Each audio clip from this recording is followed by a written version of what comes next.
Combler le retard en matière de nouvelles technologies. Tel est l'objectif des cyberbases. Elles s'installent un peu partout sur le territoire de la Martinique, parfois même au cœur des zones rurales. Cette cyberbase tant désirée, ça fait un moment en fait. Nous sommes ravis d'accueillir nos pilotins. Bienvenue. C'est un réel plaisir pour nous d'être ici. Notre première salle, je vais vous présenter en fait notre menu matériel. Nous avons 6 ordinateurs. Nous avons aussi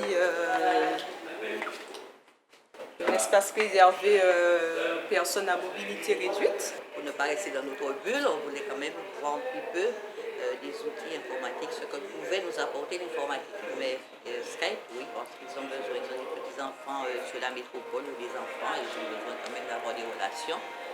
C'est un rapprochement.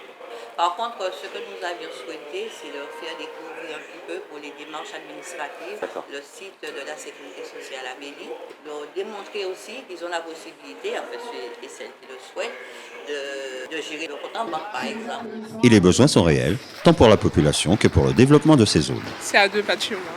Ça va permettre d'économiser et puis de profiter du service que la commune met à notre disposition. Pour cette première cyberbase école de Martinique, nous avons participé financièrement à hauteur de 30% des investissements. Nous avons également participé à la formation des animateurs et également débloqué 10 jours d'ingénierie pour vérifier justement l'accessibilité, la normabilité et tout ce qui tournait autour de l'aménagement de la cyberbase. Heureusement, on a un petit peu d'expérience. Certes, c'est la première cyberbase ouverte dans une école, mais c'est la 39e cyberbase de Martinique. Et nos équipes sont rompues justement à l'ouverture de ces cyberbases. Pourtant, on observe que 9 communes sur 18 sont prêtes pour le très haut débit au nord de la Martinique. 10 cyberbases sont officiellement en réseau sur le territoire.